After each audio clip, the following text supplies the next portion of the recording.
Majo me ha dado el ok, así que vamos a comenzar. Bueno, somos muchos por suerte.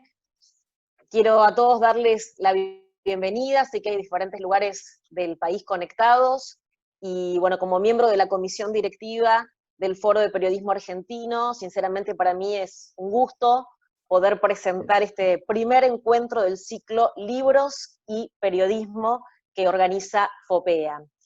Están con nosotros hoy, tenemos el gusto de contar con Federico Delgado, fiscal federal y autor, como él recién ha dicho, de la tercera saga de sus libros de la justicia, que se llama República de la Impunidad, y estará acompañándonos también el colega, además socio de FOPEA, Hugo Alconada Mon, prosecretario de redacción del diario La Nación. A ambos, Federico, Hugo, muchas gracias, bienvenidos. Muchas gracias. Federico, ¿te parece que arranque? Cuando usted quiera, gracias a todos y a disposición. Bueno, bien. Recién Mariana contaba, este fue el primero. ¿Se llega a ver bien ahí? Sí. El primer libro de la serie, La cara injusta de la justicia, porque la justicia argentina es su propia enemiga, por el fiscal Delgado y Catalina Delía. El segundo fue este, que es Injusticia. Un fiscal federal cuenta la catástrofe del Poder Judicial. Y el tercero, sobre el cual nos centraremos hoy, que se titula República de la Impunidad, y ya la bajada es bastante elocuente. Caprichos, hábitos ocultos y disputas de poder en un sistema judicial que no hace justicia. Empecemos, si te parece, Federico, por lo más esencial, que es ¿por qué este libro? ¿Por qué ahora? Este libro es porque yo analicé con Catalina la justicia un poco como una aproximación para el gran público desde afuera. Después me pareció que era necesario contar desde adentro cómo es la hechura de un expediente, qué tipo de problemas hay, y me echar teoría y experiencia. Y después me parece que, como para alejarme otra vez, me parecía interesante narrar algo que a mí me agobia, que es en la historia de nuestro país permanece constante la impunidad.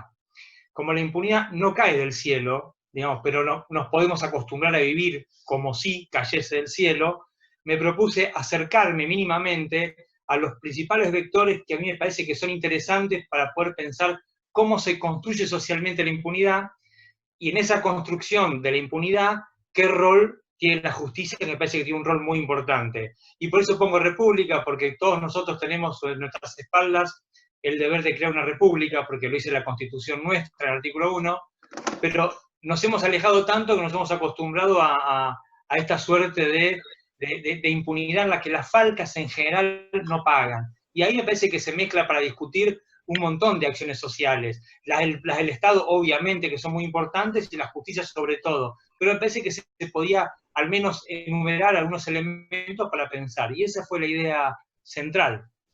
En este libro vos llegás a aludir a Guillermo O'Donnell y los riesgos de la democracia delegativa. Eso, si te parece, lo dejo para el final, para la parte más, si se quiere, propositiva. Antes, primero, el diagnóstico, que en distintos ejes, por supuesto, el libro se llama Impunidad, República de la Impunidad, pero vos hablás de este concepto de la impunidad, por ejemplo, en la página 23, la impunidad como modo de ejercer el poder político. Sí. Traducido, que esto también lo aprendí de O'Donnell. La Argentina, él decía, y estoy citando casi de memoria, decía en el año 1984, está estructurada en base a un corporativismo anárquico. Decía, la Argentina está estructurada en base a corporaciones que tienen intereses, 2 o 3, no más que esos, pero que aglutinan a muchas personas, y lo que hace la vida pública, la dirigencia política, los funcionarios, es representar esos intereses, y las corporaciones luchan, a veces con la ley, a veces contra la ley, o a veces eludiendo la ley o aplicándola cuando les conviene, para lograr sentarse en la silla del Estado y direccionar las políticas públicas para satisfacer sus intereses. Esto genera una suerte de lucha constante, de descalificación constante, que ahora podemos llamar grieta, pero que en definitiva remite a eso, a intereses que están circulando. Entonces me parece que lo que yo traté de reflejar es que nuestra vida pública de algún modo se escapó de la ley. Digamos, se supone que la República requiere que las acciones de todos los ciudadanos estén subordinadas a una lógica de la ley. A mí me parece que la vida en la Argentina se ha escapado de la ley y es desafiada por arriba por las personas que tienen muchísimo poder y pueden desafiar el interés del Estado, el interés neutral del Estado en términos de principio, pero también por abajo, porque hay una anomia muy fuerte que tiene que ver con otros problemas, con la vulnerabilidad social, con la crisis, que hace que haya desafíos también por abajo. Y me parece que en esa mezcla de desafíos queda el aparato institucional divorciado de todo lo que es la vida concreta de las personas. Y en ese divorcio, en ese espacio, en ese intersticio, es cuando es más sencillo utilizar la ley en un sentido particular. Y la impunidad, en definitiva, no es otra cosa que eso, usar la ley, al menos para mí, ¿no? Humildemente, usar la ley con beneficios, buscando beneficios particulares. Y eso hace que nos alejemos, si bien reivindicamos concretamente la lógica de la ley, del derecho, de la república, nuestras prácticas se van alejando de ese discurso. Entonces se produce eso que los italianos llaman la constitución formal y la constitución material.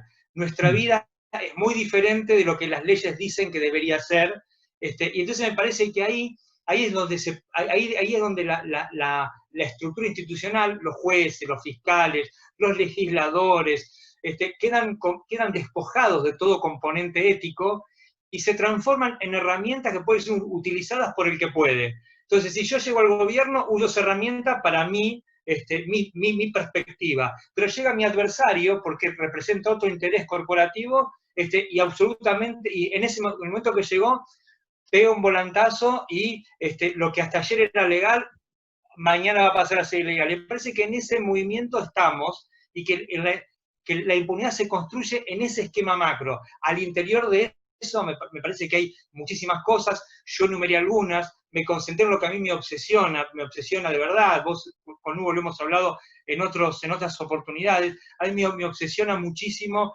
el uso del poder punitivo del Estado, el uso ilegal, pero que parece legal, de la posibilidad que tiene el Estado de enjuiciar a las personas. Los expedientes que reivindican una legalidad normativa, pero que adentro de eso se cuela lo peor de lo peor. Entonces, por eso por ahí me concentré más al final del libro, fui combinando eso con el formato del poder en esta clave de O'Donnell, ¿no? De un corporativismo anárquico, que en definitiva, si le conviene, es legalista, pero si no le conviene, no tiene ningún empacho en hacer lo que tenga que hacer para conseguir los objetivos. Y me parece que un poco de eso es lo que vivimos hace muchos años. Ahora, vos percibís que esta situación se viene repitiendo y beneficia o perjudica a unos u otros, y se mantiene esta dinámica, o que incluso se ha ido acentuando, agravando, tornándose más patético, si querés, en los últimos años.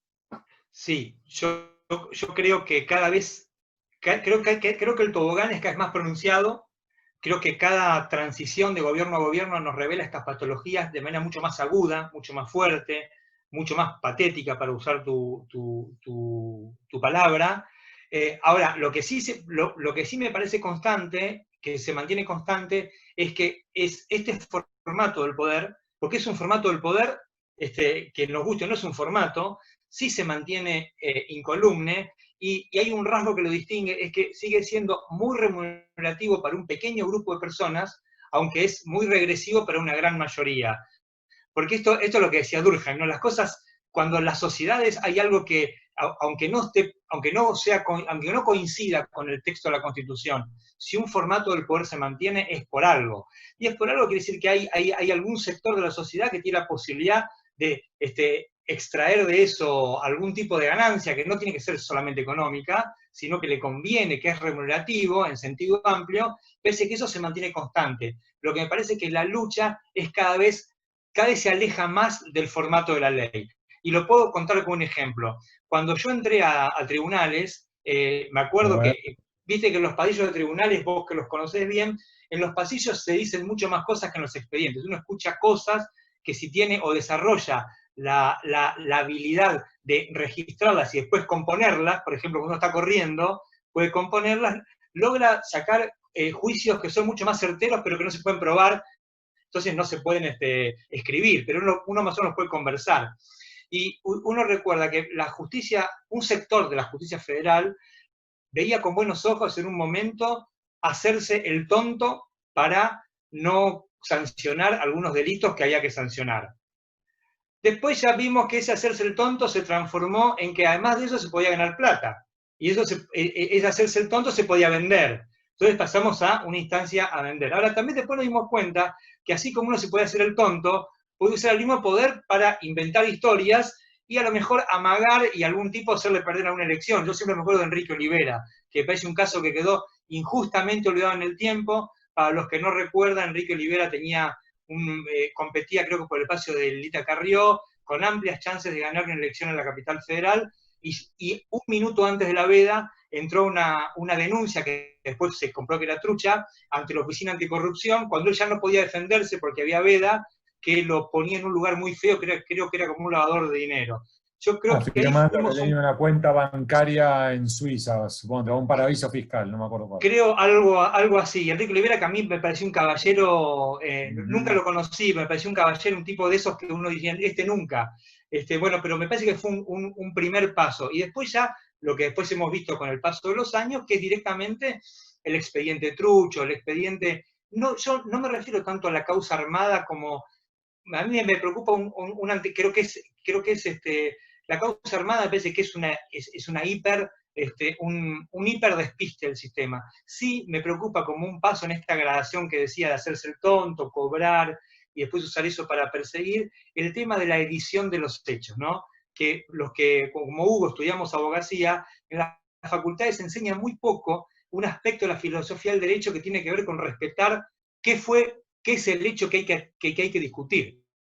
Sobre qué base hay que trabar la discusión. Entonces, en la edición de los hechos, en contar un pedacito, en investigar un pedacito, en sacar un matiz, ahí me parece que se juega una patología muy fea de la justicia que es invisible, que es difícil de explicar para la tía Telvina, como decía el gran Miguel Cintas, que falleció por estos días, que era colega de ustedes, pero me parece que ahí también se juega una parte muy importante de la construcción de la impunidad y una degradación del oficio judicial, porque, digamos, aprendió que puede manipular los hechos y el que manipula los hechos define cómo aplicar la ley.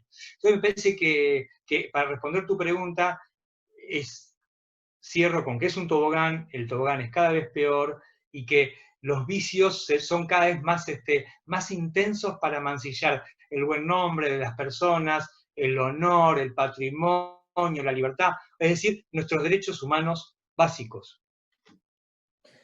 Ahora, en ese eje que vos hablás, que también hablás de este régimen mixto de la justicia para la democracia y la justicia para el poder, esa dinámica también no se explica sin la otra pata, que no son los tribunales, sino el Consejo de la Magistratura, que a su vez protege a quienes los protegen a ellos. Es decir, el Consejo de la Magistratura deja claro que va a proteger a aquellos jueces que miren para otro lado cuando hay que mirar para otro lado, una suerte de política de Estado. Este también es uno de tus ejes, el Consejo de la Magistratura, vos lo has abordado reiteradas veces. Sí, y ahí me copio. Yo me acuerdo una vez hicimos una charla en la Feria del Libro con María Donel y con vos, creo que era un libro tuyo, y me acuerdo que un señor te preguntó por qué elegían los jueces que elegían, y vos le explicaste que yo te la robo siempre, por eso voy a decir de nuevo que la estoy robando otra vez, no es mía, es tuya, que el sistema de designación de jueces es clave por un aspecto. Hay una pequeña ventana por la que ingresan todas estas patologías de las que hablamos, y es que el concurso, si uno mira el reglamento, el deber ser, es un examen y son antecedentes, pero al final, hay una reunión que puede ser como esta, donde la corporación que representa a las distintas corporaciones tiene la facultad de decir este sí, este no. Y en esa discrecionalidad, que me parece que es básicamente lo que hay que trabajar, es lo que se cuela que el sistema, que yo estoy describiendo, que describo en el libro, se alimenta muchísimo de esa discrecionalidad, porque efectivamente exige como característica para el aspirante a ser juez, que de alguna manera va a tener que, con mayor o con menor grado después de corroboración en el futuro, pero va a tener que aceptar este tipo de reglas de juego. Hay un trabajo de Pegoraro que es maravilloso, que yo lo cito en el libro, que dice que en la Argentina el sistema de la impunidad lo que ha hecho es generar una suerte de membresía para ingresar, y el que ingresa sabe que una vez que entró, si respeta el pacto, no va a tener nunca un problema. Por ahí va a tener problemas con el vecino, problemas de imagen pública, pero si se decide a pagar ese precio de que no le importa el juicio de los demás, va a tener asegurada su existencia, e inclusive se le abre un abanico de posibilidades que no tiene techo. Entonces me parece que sí, que el Consejo de la Magistratura es clave, pero ahí me parece que yo, ahora que estamos discutiendo, y por ahí repitiendo alguna historia, ¿no?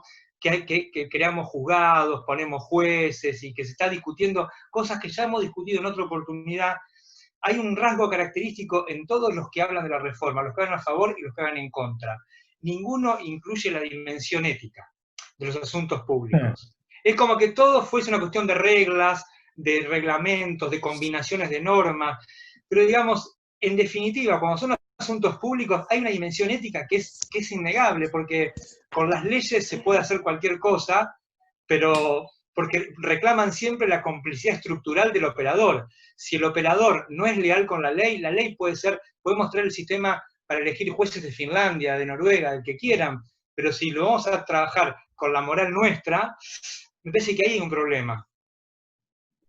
Ahora, hablaste recién y usaste la expresión esa, sistema, que a su vez vos recordás en la página 184 que hay varios de tus interlocutores que por lo bajo lo que te terminan diciendo, sí, Federico, está todo bien, pero sin sistema no hay gobernabilidad. ¿Cuánto de ese axioma puede ser cierto? Y que si realmente aplicáramos la ley, tuviéramos un régimen de administración de justicia sano, independiente, este país no volaría en pedazos. A mí me parece que si eso pasa, no sé si el país volaría en pedazos, lo que sí seguramente crujirían las estructuras estas que garantizan que un pequeño grupo de facciones tengan una existencia muy remunerativa a expensas de la gran mayoría.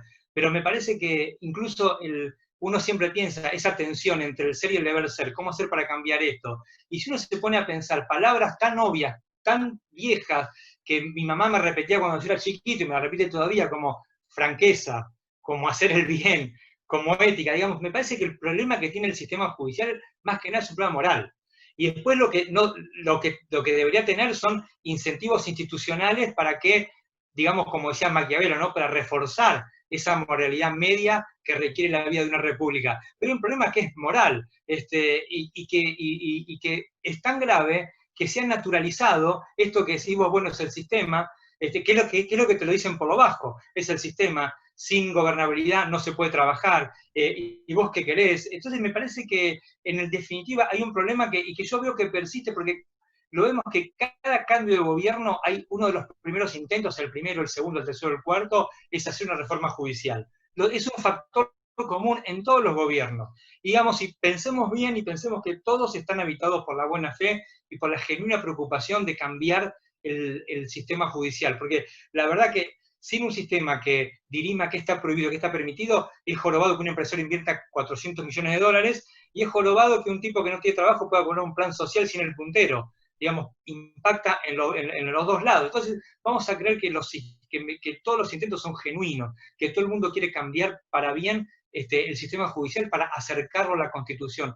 Pero ahí me parece que lo que olvidamos siempre es discutir la dimensión ética y la dimensión moral. Discutimos las reglas, y las reglas son reglas, nos pueden generar condiciones para ser mejores o para ser peores. Pero me parece que lo que es imprescindible es reconciliar a la ley con la ética, si no, no estamos sonados.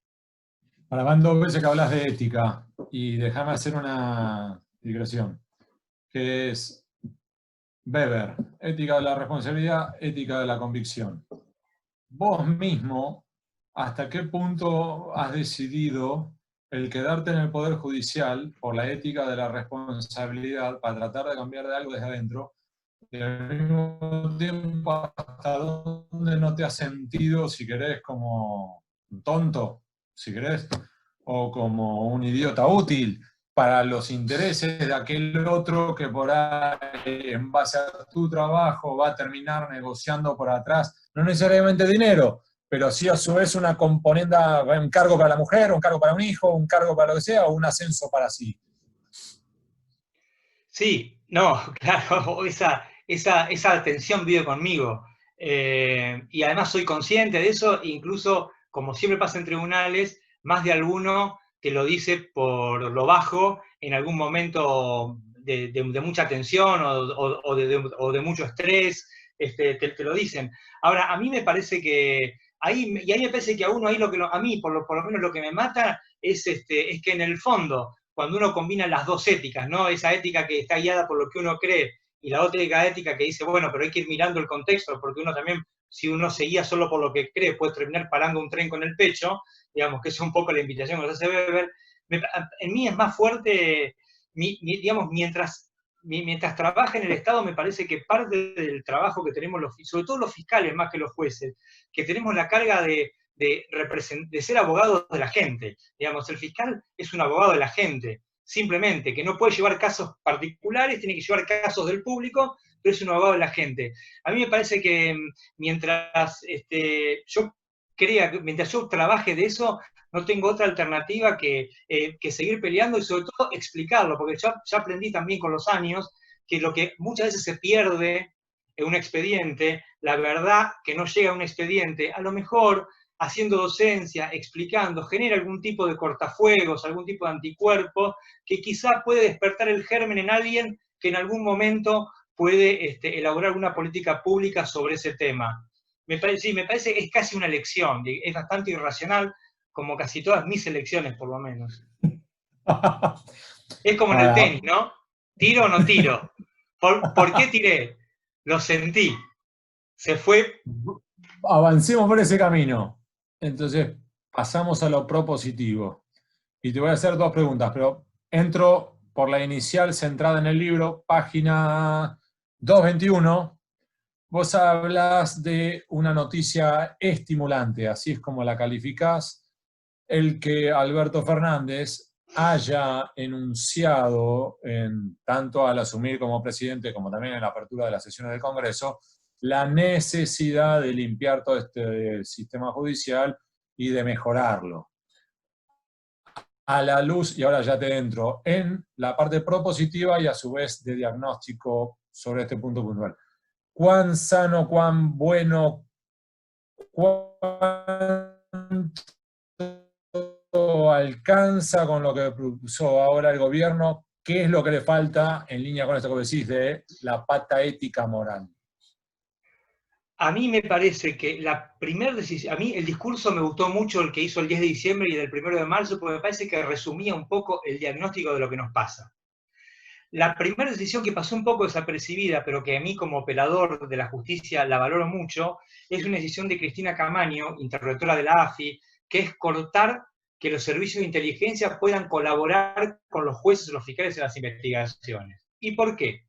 Porque los servicios de inteligencia, si es que tienen que existir en un mundo que funciona por redes sociales y no por el Superagente 86, pero es otra discusión, los servicios de inteligencia tienen por lenguaje estar fuera de la ley o al margen de la ley.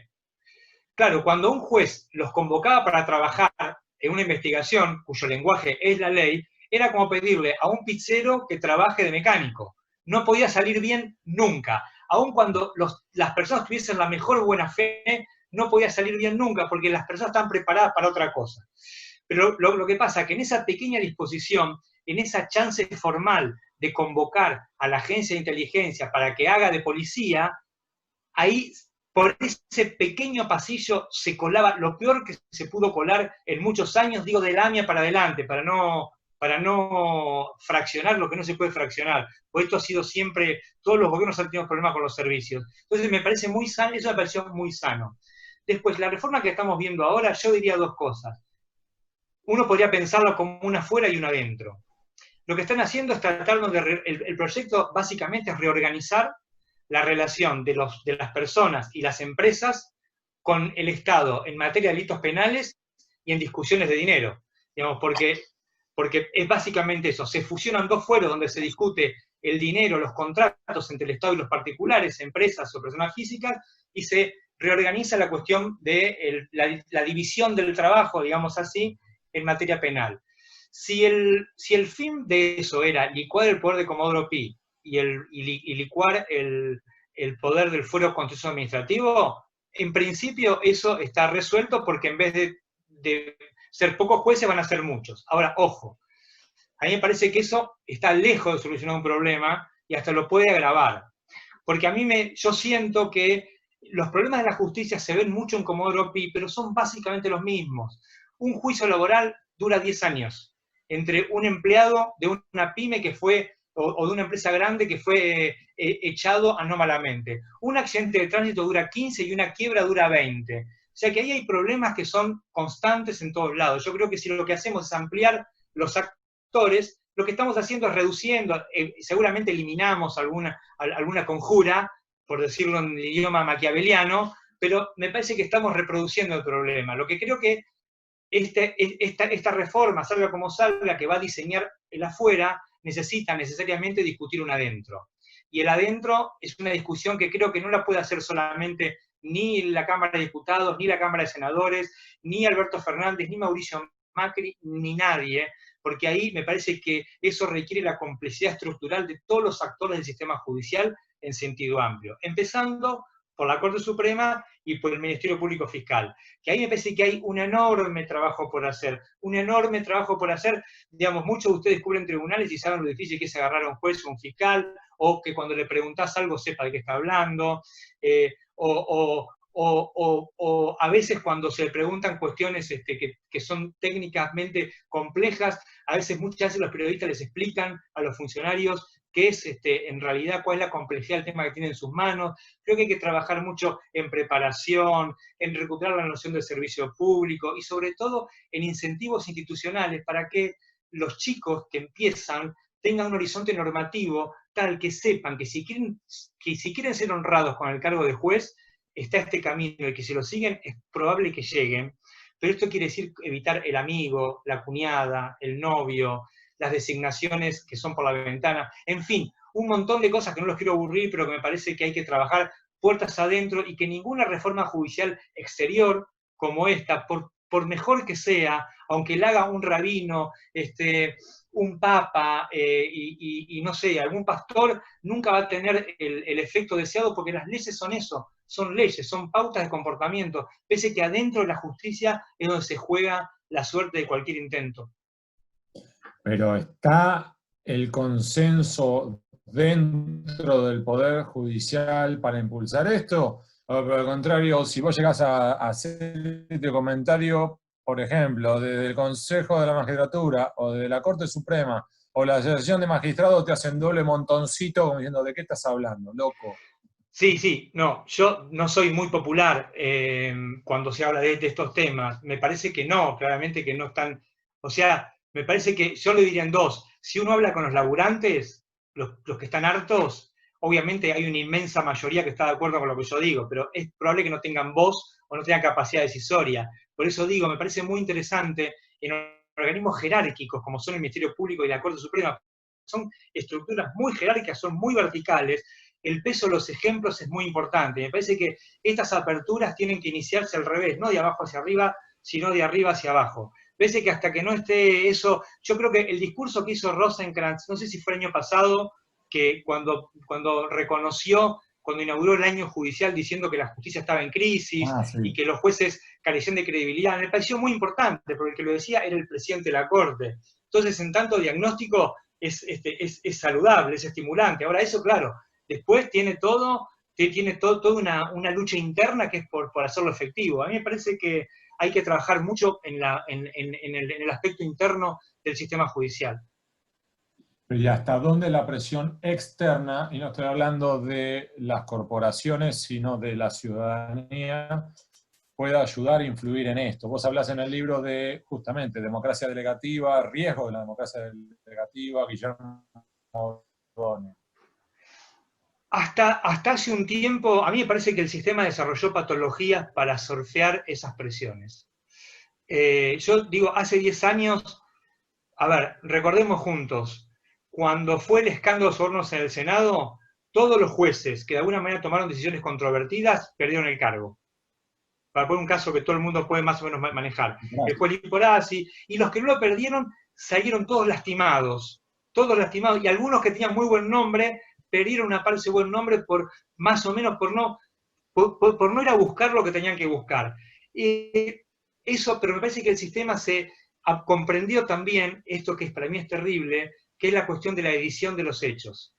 Y en la discrecionalidad, en el manejo del expediente, en la hechura del caso, en el manejo de las temporalidades, en la picardía para tomar algunas decisiones judiciales y a veces calmar la presión pública, comprendió que en el mediano y largo plazo estas presiones se pueden ir surfeando. Entonces me parece que lo que hasta hace un tiempo era un elemento a tener en cuenta, yo ahora soy bastante más pesimista y me parece que el sistema en su conjunto comprendió y desarrolló algunas estrategias y algunas habilidades para surfear la presión momentánea y en definitiva, dentro de 6 meses, un año o lo que haga falta, terminar de hacer lo que quiera hacer. Porque el drama de la justicia argentina es que, entre otras cosas, trabaja con insumos públicos y lo hace de manera discrecional. Entonces, esto es como administrar plata ajena, digo, para decirlo groseramente. Uno tiene mucho menos recaudos, porque los conflictos no son propios, los conflictos son ajenos, no dejan de ser públicos, pero hay como una expropiación. Ingresan al tribunal y si son del juez, son del fiscal, son de la corte, son de la cámara, son de quien sea. Entonces me parece que ahí, en ese margen de administración que se puede prolongar en el tiempo indefinidamente, sin que nadie diga más, sin que nadie proteste más allá de alguna columna, de una protesta en la vereda o algún escrache por las redes, no tiene otro costo. Entonces me parece que ahí esos anticuerpos han permitido que lo que hace un tiempo era muy fuerte, sobre todo en los 90, principios de los 2000, que era la presión de la gente ante la lacerante sensación de impunidad, eso ahora ha perdido un poco de eficacia.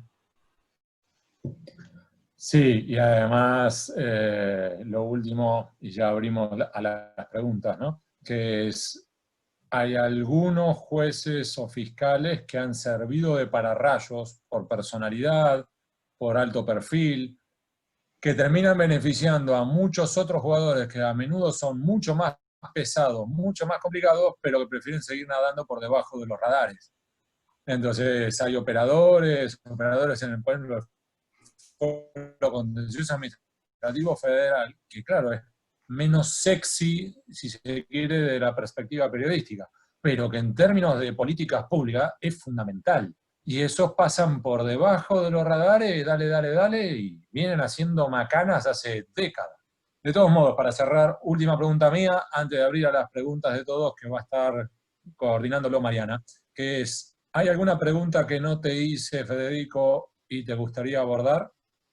No, estamos perfectos. Hemos recorrido más o menos cómo son los grandes vectores del texto. Gracias por haberlo repasado. Vamos. Mariana, avanti. Bueno, bien. Bueno, muchas gracias a ambos. Ahora vamos a abrir las preguntas. Ya voy a comenzar a leer el chat de cada uno de ustedes. Les cuento al fiscal Delgado y al colega Wolcon Adamón que hay más de 100 participantes en este primer encuentro de libros y periodismo organizado por FOPE, así que para nosotros es una alegría, más allá de que ustedes dos son figuras convocantes, creo que también hay un interés muy importante por parte de los colegas de escucharlos. Y en ese sentido me gustaría también preguntarle un poco a ambos, ¿no? ¿Cómo optimizar esto de la relación que debemos tener los periodistas con las fuentes judiciales? ¿Cuál es tu mirada, Hugo, teniendo en cuenta también, en principio, que bueno, vos sos muy cercano a las mismas, has realizado numerosas investigaciones, has trabajado mucho con las fuentes de justicia? ¿Cómo optimizarlo? Es dificilísimo, porque hay un delicado equilibrio.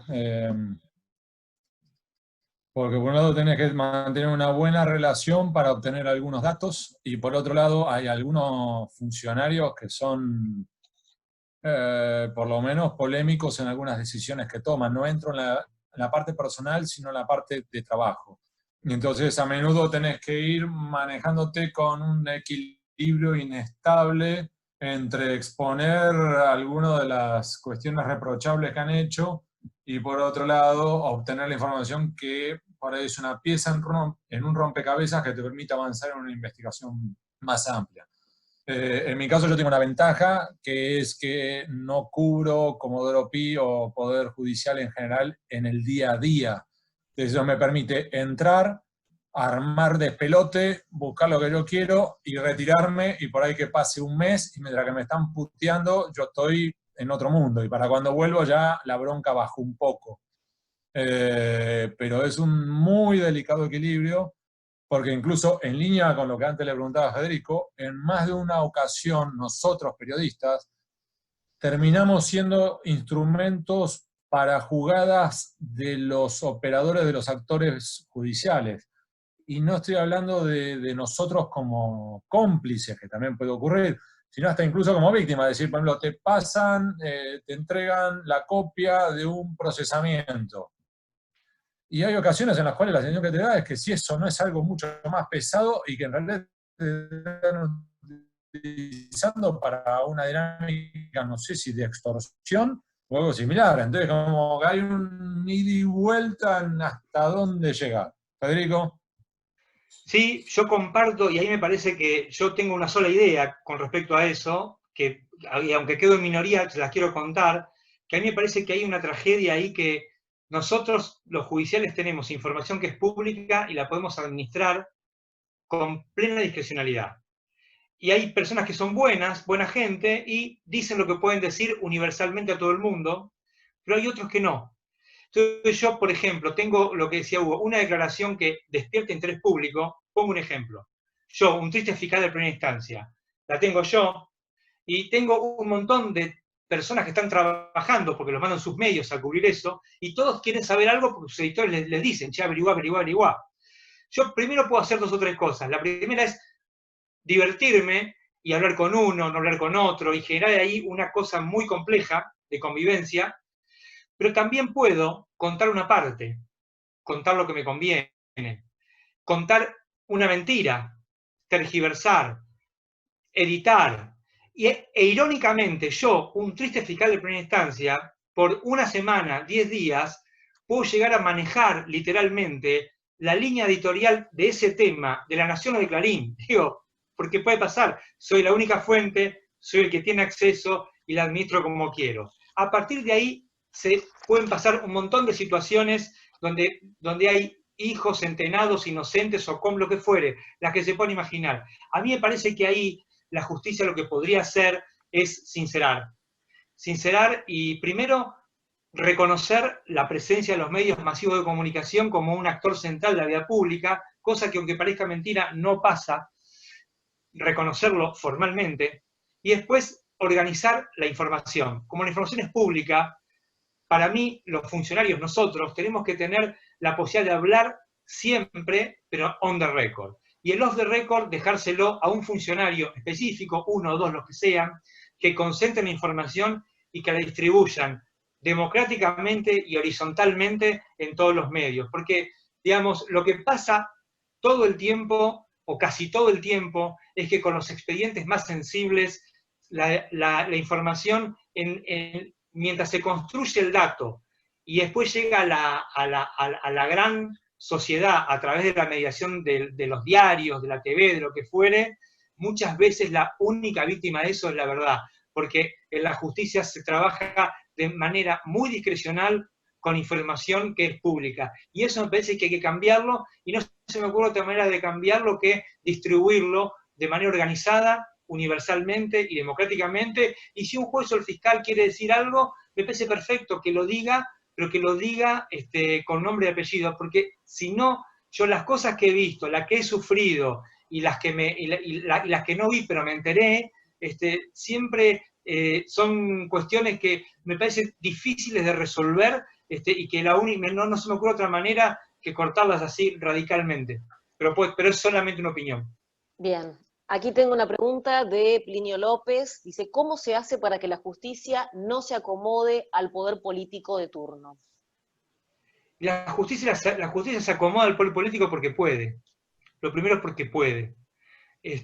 La pregunta es ¿por qué puede hacerlo? Bueno, puede hacerlo porque los jueces y los fiscales no tenemos ningún tipo de mecanismo de rendición de cuenta en el durante. Podemos hacer rendición de cuenta cuando nos nombran o cuando nos van a echar, pero durante el trabajo judicial no hay ningún tipo de mecanismo de rendición de cuentas. Entonces hay plazos en las leyes, hay plazos que son rigurosos, que están previstos, pero no se cumplen. Y no se cumplen porque no pasa nada. Y acá volvemos a la cuestión del sistema, que hablábamos con Hugo hace un rato. Entonces vemos que para que esto se presta a una de las peores patologías de la justicia, que es buscar la simpatía del poder de turno, mientras esas personas están en el poder, y después ser feroz cuando esas personas los abandonan. Ahora, esto es un rasgo que uno puede rastrear históricamente en nuestra justicia. Y ahí me parece que además de la cuestión moral que existe y la cuestión ética, lo que hay, francamente, es un brutal grado de discrecionalidad que permite que estas cosas se hagan porque se pueden hacer. Bien. Aquí preguntan también, para el doctor Delgado, a su criterio, ¿rompió con los preceptos de la llamada familia judicial el hablar de nepotismo, favoritismos al poder de turno y demás situaciones? ¿Ha cambiado algo? No, si rompí yo no, yo creo que no rompí nada, digamos. Yo cuento lo que a mí me parece, porque creo que mi función es contar lo que funciona bien algunas cosas, y las que funcionan mal. Después la justicia es difícil que cambie la estructura de una institución que está sedimentada en el tiempo durante tantos años si la decisión de cambiar no es interna. Esto es como los que hemos sido alguna vez fumadores, sabemos que nos hace mal, sabemos que fumar está mal, pero cambiar la decisión, el hábito de fumar, es una decisión individual. Y en este caso me parece que cambiar con todas las cosas que conocemos de la justicia necesariamente requiere un acompañamiento externo, algún tipo de condiciones que se genere de manera externa, pero francamente requieren de una decisión que tiene que ser interna del sistema judicial. Bien. Acá dice, si lo que debe ser tratado y modificado es de lo que muy pocos se atreven a expresar, es sobre lo que no se habla, mucho menos en el proyecto de reforma actual, ¿qué posibilidades avisora de que el sistema judicial implosione para encarar una reconstrucción? Yo no sé si va a implosionar, lo que me parece que la discusión de la justicia, como toda discusión, uno empieza a discutir por algo y no sabe dónde termina. Entonces, que haya una discusión en el Congreso, que es el lugar donde hay que discutir estas cosas, me parece un paso muy, muy importante. Ahora, después hay cosas que me parece que los hechos van a tener que imponer algo y que nos van a obligar a los argentinos a vivir en una república o en un país donde la ley rige, pero no se cumple. ¿Pero por qué digo esto? Porque en la situación que está la Argentina, con semejantes problemas de pobreza, con semejantes necesidades de inversión pública y inversión privada, necesariamente con rediscutir la capacidad del Estado para cobrar impuestos, sin tener un sistema institucional fuerte, y entre ellos un sistema judicial razonablemente creíble, cualquiera de esas cosas se transforma en un sueño de imposible cumplimiento. Entonces me parece que tenemos una posibilidad, porque evidentemente nuestros representantes van a discutir estas cosas en el ámbito que es nuestro, que es de los ciudadanos, que es el Congreso, donde están nuestros representantes, no los titulares del poder político, sino los representantes. Y después me parece que va a haber algo que tenemos que hacer colectivamente. Me parece que no alcanza solamente con una discusión en la gran arena política del sistema institucional, sino que hay una cosa que tenemos que hacer los ciudadanos, pero es una decisión que tenemos que tomar. La primera es qué hacer con la ley. Si la seguimos cumpliendo solamente cuando nos da la razón y la eludimos cuando se nos viene en contra, o tomamos la decisión de verdad de subordinar todos nuestros comportamientos a la Constitución. Si logramos, como decía Anthony Domenech, embridar la vida personal y la vida privada y la vida colectiva en la lógica de la Constitución, me parece que a partir de ahí podemos pensar en reconstruir un sistema judicial. En tanto y en cuanto no tomemos esa decisión como ciudadanos, me parece complejo. Bien. Raúl le pregunta, fiscal, dice, usted mencionó medidas judiciales para calmar la presión pública. Las prisiones preventivas en causas recientes de corrupción, ejemplo, Cuadernos, ¿fueron abusivas y en esa dirección de calmar opinión pública o estuvieron justificadas? Yo creo que la prisión preventiva en la Argentina funciona como una pena anticipada desde hace por lo menos 30 años. La justicia tiene como un recurso encarcelar preventivamente a las personas. Esto, ya el juego de palabras es raro, porque es encarcelar preventivamente. Y el sistema institucional requiere que juzguemos, no que encarcelemos preventivamente. Me parece que los abusos de la prisión preventiva que hubo hace un par de años y sobre el que hemos discutido muchísimo, me parece que lo que hicieron fue reflejar y expandir por el capital simbólico de las personas que sufrían la prisión preventiva. Parece que lo que logró fue hacer visible un tema que era motivo de preocupación de muchísimas personas en la Argentina y en la región. América Latina tiene una característica: somete a las personas a proceso, pero no las enjuicia. Y la lógica de la República es enjuiciar, porque enjuiciar es pedirle a un ciudadano que rinda cuenta sobre algo que hizo. La prisión preventiva muchas veces funcionó como una pena anticipada, a veces simplemente porque las personas las encarcelaban por la naturaleza del delito, otras veces porque era una forma de calmar, por ejemplo, el clamor de inseguridad, y otras veces porque fue una respuesta determinada a una impugnación a la vida pública. Pero siempre, me parece que lo importante de esto es rescatar que la prisión preventiva no tiene que ser una pena anticipada. La justicia tiene que juzgar. Juzgar significa conocer, y después de conocer, aplicar la ley. El tema, todo lo que es preventivo, es complejo, porque es preventivo es porque no sabemos qué pasó. Bien. Bueno, hay muchas preguntas, vamos a tener que ir eligiendo porque por supuesto que el tiempo no nos va a alcanzar. Pero bueno, aquí Ezequiel dice, para el fiscal Delgado, la sociedad civil tiene la posibilidad de denunciar y visibilizar los problemas que existen, pero eso suele abroquelar a la corporación judicial. ¿Pensás que hay mejores chances de conseguir cambios si se persiguen manteniendo buenas relaciones con los actores protagónicos? A mí me parece que la posibilidad lo que hay que hacer es construir puentes entre la sociedad y la justicia, digamos. La justicia es un espacio que está al servicio de la sociedad. Somos servidores públicos, administramos conflictos de las personas de acuerdo con la ley. Todos, cuando vivimos en sociedad, hemos renunciado a arreglar nuestros conflictos por mano propia y confiamos en que una institución burocrática, que es nuestra porque es del Estado, va a arreglarlas de acuerdo con la ley y esa decisión nos va a quedar conforme. No va a dejar conformes al que gana y al que pierda, todos vamos a respetarla. Ahora, hemos llegado a un punto tal en que la justicia perdió lo único que no puede perder, que es la credibilidad. El único capital que tiene un juez o un fiscal es su palabra, y la palabra está sospechada, aunque hay muchos buenos jueces y fiscales, la palabra está sospechada. Entonces, recuperar eso, recuperar la palabra, significa básicamente tender puentes con la sociedad. En ese tender puentes es un trabajo que hay que hacerlo de a dos. La justicia, como todo organismo público, como todo organismo sedimentado durante mucho tiempo en determinadas prácticas, le cuesta cambiar. Lo que hay que hacer es que sacudirlo. Parece que la función de la sociedad civil en este aspecto, la colaboración, en este construir puentes, que aunque es una responsabilidad en primer lugar de los funcionarios, es una responsabilidad compartida, me parece que lo que puede hacer la sociedad civil es ser como un tábano. Los tábanos pican, molestan. Y porque lo que hay que hacer es sacudir en un punto de elefante y hacerle comprender que esos lugares no son míos, de un juez, de un empleado, sino que son lugares de la sociedad, son lugares públicos y que estamos ahí por un tiempo para servir los asuntos de los demás. Hasta que no, me parece que ahí hay que hacer un trabajo que es obviamente cultural. Yo en el libro insisto muchísimo con eso. Me parece que es un trabajo cultural que hay que hacer, porque hay que cambiar hábitos. Por eso yo, cuando planteamos en qué hacer, qué se puede hacer, qué no se puede hacer, cómo mejorar y cómo no mejorar, me parece que hay que atreverse a discutir las costumbres. Y discutir las costumbres es discutir lo que hacemos todos los días, es lo que nos cuesta mucho en la vida individual. Imagínense en semejantes organismos. Por eso insisto en que la función del ciudadano, y por ahí el deber, porque ser ciudadano es un trabajo en definitiva, es inquirir, es picotear, es cumplir la función del tábano socrático, ¿no? Uh-huh.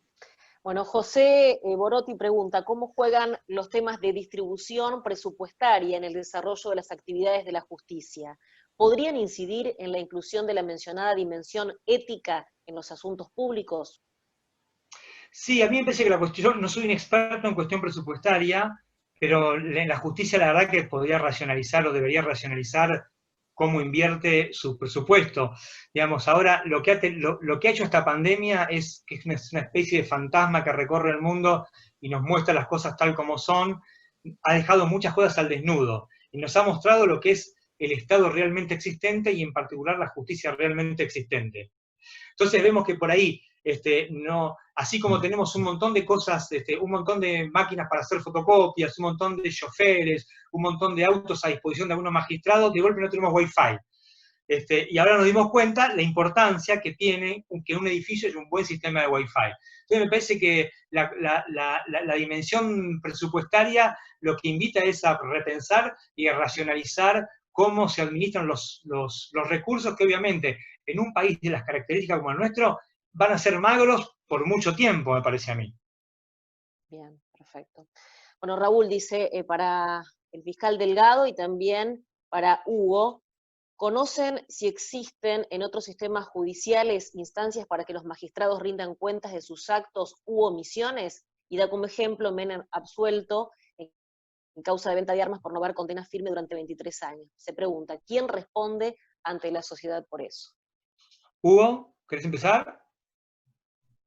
Bueno, empiezo yo. Sí, hay distintos ejemplos. Por supuesto que uno de ellos, Federico, es el Consejo de la Magistratura francés, del cual abrevó a su vez el Consejo de la Magistratura argentino tras la reforma del 94. Eso, si se quiere adoptar la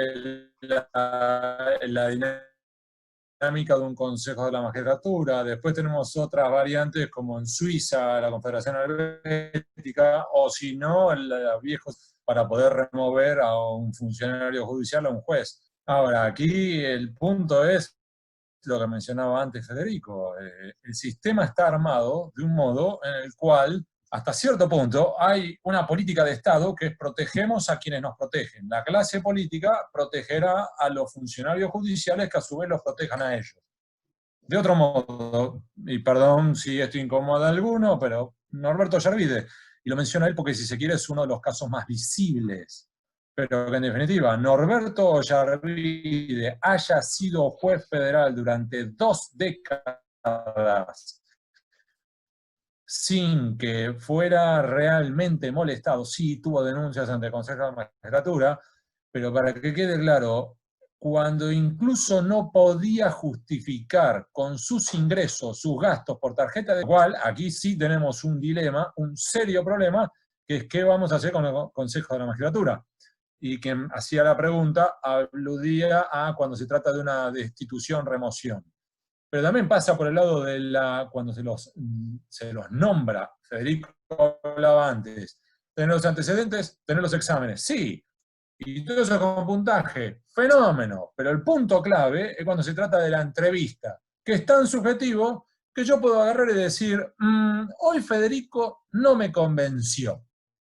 Lo he visto en situaciones mejores, con lo cual hoy le doy 8 puntos. Por el contrario, Mariana hoy estuvo fantástica, se merece 10. Con lo cual, yo te puedo ir equilibrando con la subjetividad de lo que yo opine en una entrevista, acomodarte los puntajes de un modo que en definitiva yo lo que quería era complicarlo a Federico para que no estuviera en la terna y beneficiarte a vos para que sí estuviera. Y entonces acomodamos a los amigos en desmedro de los independientes.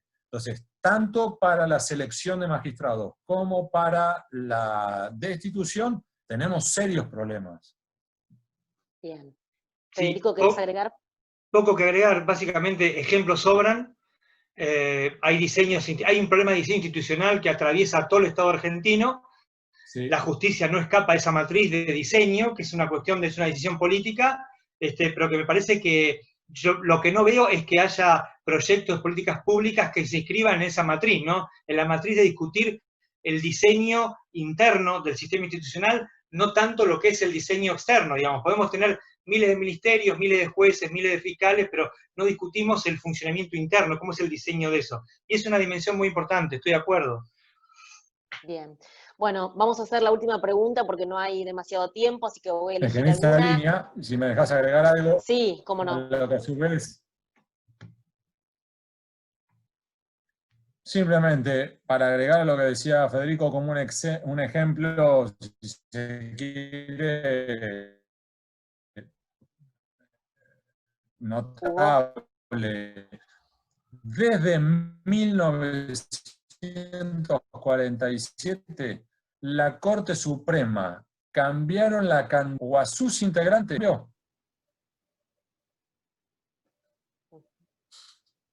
Bien. Bueno, yo lo escuché con un poco de dificultad, pero se entendió, Hugo, lo que dijiste. Vamos a una de las últimas preguntas. Luciano dice, ¿de qué manera se puede desplazar a los operadores judiciales para que dejen de interferir en la independencia de la justicia? Yo diría cumpliendo con la ley, básicamente. Lo que es la hechura de los casos tiene pautas que están regularmente previstas. Lo que se podría hacer es reducir los ámbitos de discrecionalidad que tienen los jueces y los fiscales a la hora de abrir la puerta a su despacho. Se podría, más allá de la decisión moral, ¿no?, de cada funcionario, que eso no podemos intervenir directamente, sí podríamos diseñar algún tipo de incentivo para que por lo menos se sepa en qué, con ocasión de qué, una persona recibe a otra, por qué va a comer con aquel. Digamos, hay un montón de cosas que están vinculadas a la vida de un fiscal o de un juez que en la Argentina no están reglamentadas. Y ahí hay mucho para aprender. Yo no es que sea un iluso, yo sé que esas cosas se pueden cumplir o se pueden incumplir, pero hay un montón de espacios de discrecionalidad que los jueces y fiscales en la Argentina no conocemos. Los códigos de ética son los que no existen. Digamos que un juez puede recibir en su despacho quien quiere, las veces quien quiere, puede ir a jugar al golf con quien quiere, ser parte de actividades que no tienen que ver con la justicia, pero que por ahí después se terminan juntando con la justicia, como clubes de fútbol, como torneos de golf. En definitiva, hay un montón de cosas para hacer desde el punto de vista del dispositivo institucional, más allá, obviamente, de la idoneidad moral de cada uno de ellos. El problema de los operadores o los conectores, como lo llama Hugo, es que son muy eficaces para unir cosas que están dispuestas a unirse. Entonces ahí hay una tensión entre la dimensión moral, la dimensión procedimental y por sobre todas las cosas, un rasgo que yo insisto mucho en el libro, que es esta locura que el formato del poder en la Argentina funciona a veces afuera y a veces solamente un poco adentro de la Constitución. Y eso es un problema. Bien. Bueno, quiero agradecerles muchísimo a ambos, al fiscal Delgado, al colega también socio de FOPEA, Hugo Alconada Mon, y también, bueno, decirles un poco lo que decía Federico Delgado y bregaba, ¿no?, la importancia de la profesionalización, de la ética, que son valores que también persigue, por los cuales está luchando mucho esta nueva comisión directiva de FOPEA. Así que a todos, muchísimas gracias por haber participado, por haberse conectado en un momento más de 100, así que ha sido un gusto escucharlos. Muchas gracias. A ustedes, un placer para mí, muchas gracias de verdad por la oportunidad. Gracias, buenas tardes a todos. Gracias, Federico. Gracias, Hugo.